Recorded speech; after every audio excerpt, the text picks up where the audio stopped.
Hello, chess friends, and welcome to Zadov's Chess channel, and welcome to the last round of the Tata Steel Masters tournament in 2021. So far, really a wild tournament. We had really ups and downs, we had really surprises, we had really immortal games.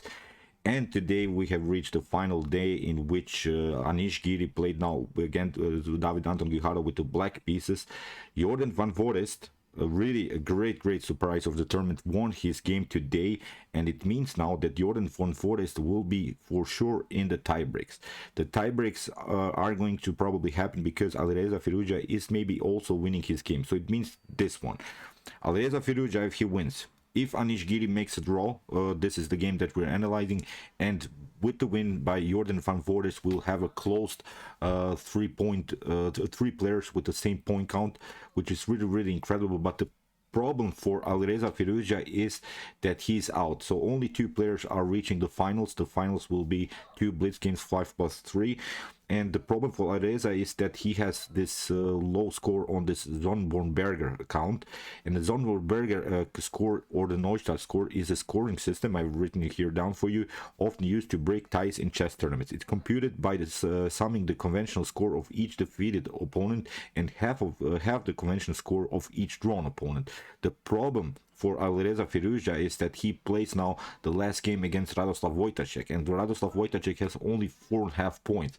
So it means now with the direct win against Radoslaw Wojtaszek, Alireza Firouzja is gaining only 4.5 points, this Zonbornberger score. So it's the problem because Jorden van Foreest has already 51 point Zonbornberger score, and Alireza before this round had around, I think, 43 Zonbornberger score. So even with the win, he has only 47.5 point this additional criteria, and the problem is now he cannot reach the final if Anish Giri doesn't lose this game, because Anish before this round was of half of a point in front of anyone, so he needs only a draw to make it to the tiebreaks. And if this game now that we're covering this, this game ends in a draw, then Anish Giri and Jorden van Foreest will play into the super final, which is really wild. We'll have two Dutchmen in a Dutch tournament.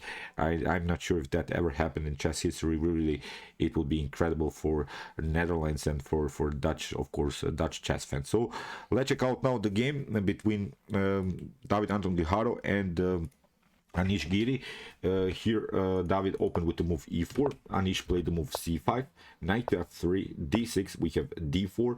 So far the normal Sicilian setups. This game can always transpose into some other lines, into neither of the Dragon Sicilians. So really this is now the most flexible of Sicilians. We have knight to d4 and now knight to f6, knight to c3 and now a6. Anish Giri goes into the Najdorf, which is really wild. The Najdorf has been brutalized in this tournament. Everyone, I think, lost in the Najdorf. The Najdorf, it seems almost like a dead opening, but still Anish is brave in this tournament. He's trying to beat everyone with the Najdorf. Brave decision, because as I said, the Najdorf wasn't so popular in this tournament, but still, of course, Anish plays really sharp Najdorfs. I really liked also many games in the past. He plays really outstanding tactics. But here David Anton Guijarro goes now into a very annoying line, I think, for black. It's the a4 line, and this position has also Magnus Carlsen also used, but also the Jorden van Foreest used this line in his win today. Here after move a4 we have now e5 by Anish Giri, breaking the center, and now knight to f3, bishop to e7, and now bishop to g5. This is a very pragmatic idea by David Anton Guijarro, because we have now here the d6 weakness, we have also the d5 weakness, and we have talked about these positions many times. Whenever you feel these weak squares and backward pawns positions like this is the so-called Boleslavsky whole pawn structure by black, then we're trying to get rid of any defender of the d5 square. So it comes with an immediate attack against the defender of the d5 square. Very pragmatic idea. We have bishop to e6. You see Anish protects his light squares, and here David Anton Guijarro goes into simplification. Great line, I think. From this point on, the game is not so tactical, but against such a great player like Anish, sometimes it's good to go into simplified lines. Bishop to f6, and now knight to d5, cementing the knight already on a good square. We have knight to d7 by Anish, and now bishop to c4.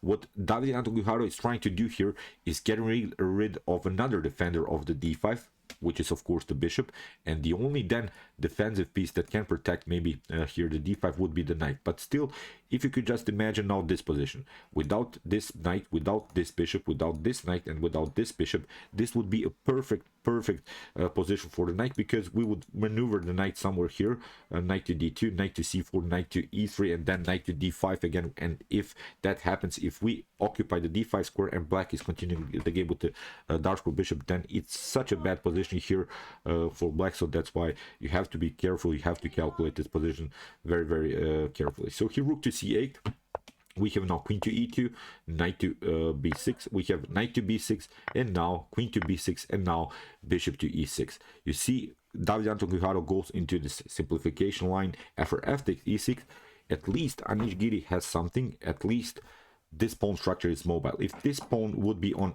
f7, as I said, I just want you to imagine this position.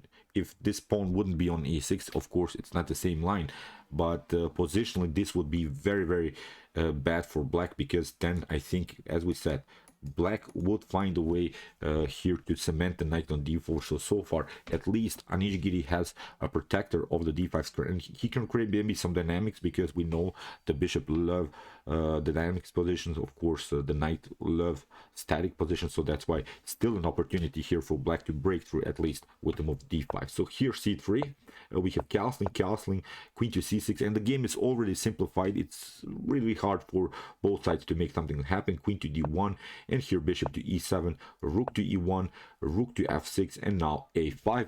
Also good idea, I think, cementing the queen side, because black could search maybe for a pawn minority attack with b5.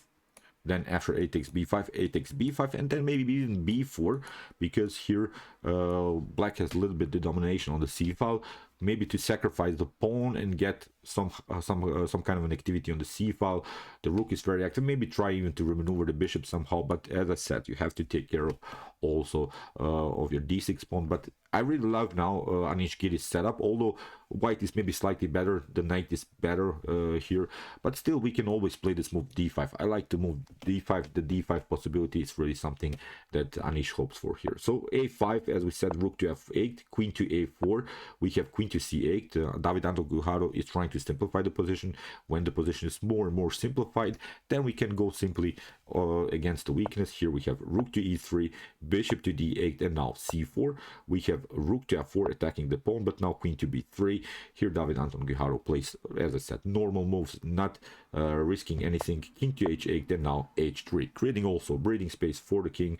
We want to play more freely with the rook, then maybe you're vulnerable sometimes in some occasions to some back rank problems, but so far not a problem. Here Anish plays the move knight to f6. Although the engine likes more this move h6 to maybe also create some kind of a breathing space, but still, from a human's perspective, I would never play the move h6, although this is the best move suggested by the engine. But I don't like simply this light or weaknesses here in front of the king.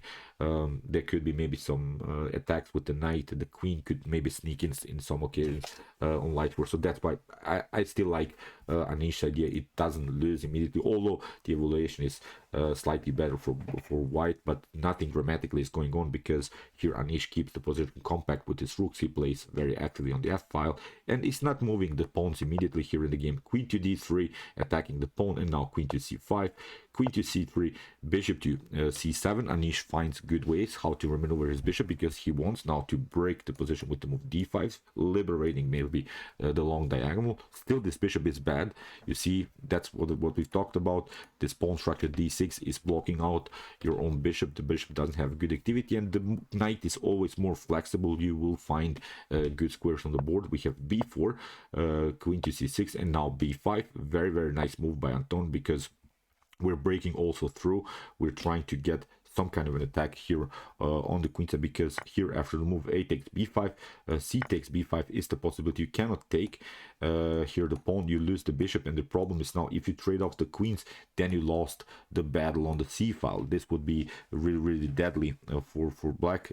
If you lose the battle on the c file, then we're doubling up simply the rooks, and I think it's a comfortable game here for white. So here after the move b5, great move by Anton Guijarro. We have queen to c5, now b6, kicking away the bishop further, bishop to b8, and now queen to b3, h6. Now the Anish Giri plays this move h6, rook to a2, rook to c8, and now rook to a4.